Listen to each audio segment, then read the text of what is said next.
Okay, we have come to the last method of heat transfer. The last method will be about radiation. Okay, radiation is slightly different from the previous two methods in the sense that this method actually involves heat transfer in the form of electromagnetic waves. Okay, primarily what we have is what we call the infrared radiations. And because of this mode of transfer, okay, in the form of EM waves, radiation is slightly different from the previous two in the sense that radiation is a method whereby heat transfer can actually take place in a vacuum. Okay, because infrared radiations does allows the wave to actually transfer through vacuum, the absence of medium. But as compared to radiation, as compared to conduction and convection, these two methods actually needs a medium. Okay, either through molecular vibrations, free electron diffusions, whereby you need molecules, or in fact you talk about the differences in density, which is also related to the particle mediums or the particle itself. So for radiation, this third method, okay, because it's transferred in the form of EM wave, it actually allows heat transfer to be done across vacuum, okay, without the aid of a medium. Okay, and this is in fact one of the primary way of heat transfer from where? From the sun down all the way to the earth. Okay, this is how heat from the sun actually transmit to earth itself through radiations. If you talk about radiations, okay, we have to take note of certain terminology, whereby same as before, we have the process of absorbing energy, taking in energy, or we have process of giving out energy. We have certain terms for it. For example, if I'm absorbing energy, the terms I will be using is it will be absorber. Okay, and the condition for me to be an absorber, to be absorbing heat, will be such that my temperature, okay, the body temperature is actually lower than the environment temperature. Okay, so if the outside is hotter than myself, I will be actually acting as an absorber, absorbing the heat from the environment. If the reverse happen, okay, if my body temperature is actually hotter than the rest, than the environment, what I will do is I will actually emit the heat or give out the heat to the surrounding, and this is what I call a radiator, or sometimes I call it as a similar terminology as an emitter. Okay, I will radiate heat or emit heat, okay, out of my body. So if you talk about terminology for this particular method, okay, this is one of the things that students have to take note. Okay, the usage of the correct terms. If you are an absorber, whereby you are actually environmental temperature is hotter than you, you are actually acting as absorber, you have to use the correct key terms. Okay, the terminology. Likewise for a radiator. So if you mix up these two terms, okay, you'll find that your answer will actually be wrong because the interpretation will be different. Okay, and same as all methods, whereby if you have a certain, whether you are absorber or radiators, there are certain factors that affects your rate of emissions or rate of absorptions. Okay, and there are four factors. First factor we are looking at would be at the color, and a second factor we'll be looking at will be the texture. Okay, to generalize the color spectrum, okay, we just stick to the extreme color, black and white. Okay, the black, okay, for in terms of color, it will be black being a good radiator or the absorber. Okay, so which means in terms of color absorption or color emission, in terms of heat emission or heat absorption, black is actually the best, and vice versa, poor will be the worst.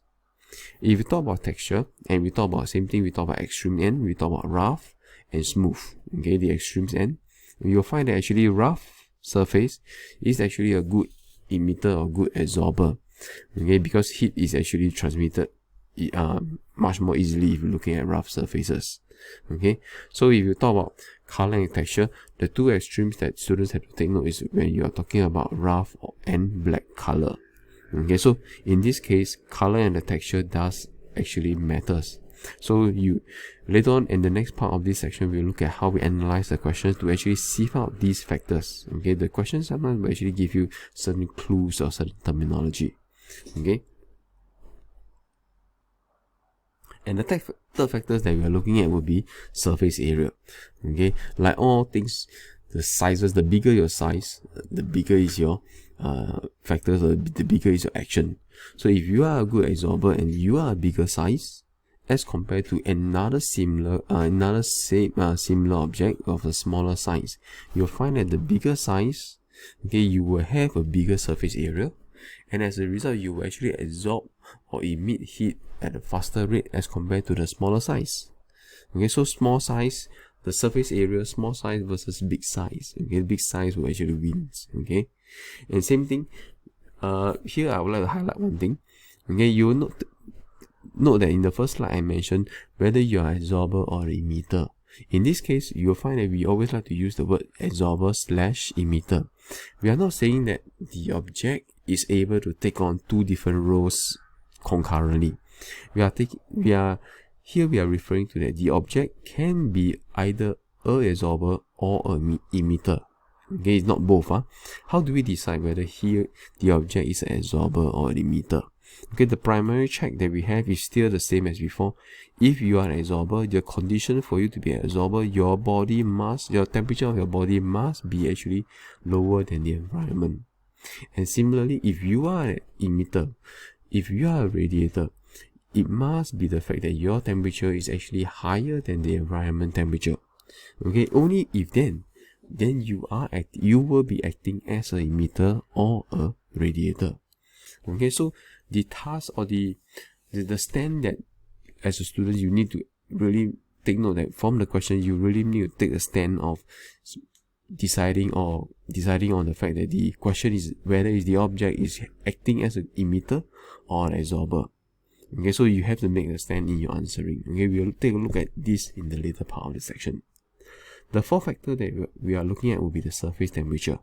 Okay, you will find that the higher the temperature, the higher the rate of emissions, which means at higher temperature, you'll find that the rate of temperature drop, I would say that you acting as a radiator, you radiate heat at a faster rate when you're at a higher temperature, which means your temperature actually drops down more significantly when your temperature is actually at a higher, when you have a higher differences between your temperature and the environment temperature. Similarly, if the difference between body temperature and the environment temperature is actually small, you will find that the rate of emissions will actually be smaller. Okay, and this will be the reverse will also be true if you are acting as an absorber. Okay, the difference in temperature will thus actually matters.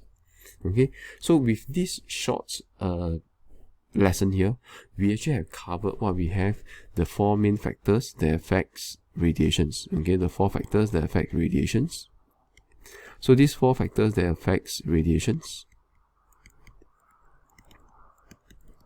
Okay, and these four factors, students will actually need to know one main thing before deciding on the factors, and that would be to identify whether the object or the questions is actually acting as an absorber or a radiator.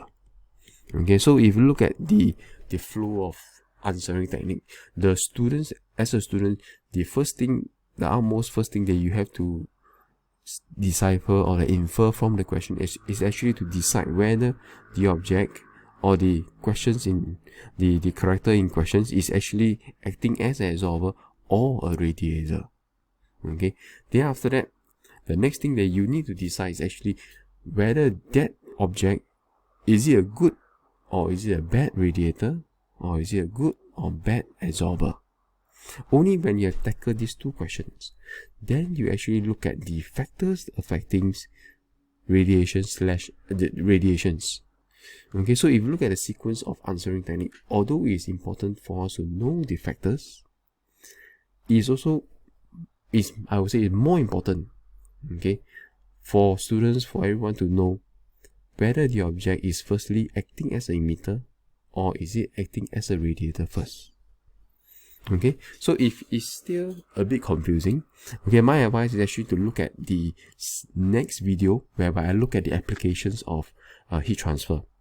Okay, through the applications, you will be able to see how I actually decipher or infer that the objects or the question is actually pertaining, is it relating to a radiator question, or is it whether the object is acting as an emissions. Okay, through the example that I given, I hope it might give you a clearer idea on deciding whether the object is acting as an absorber or is it acting as a radiator.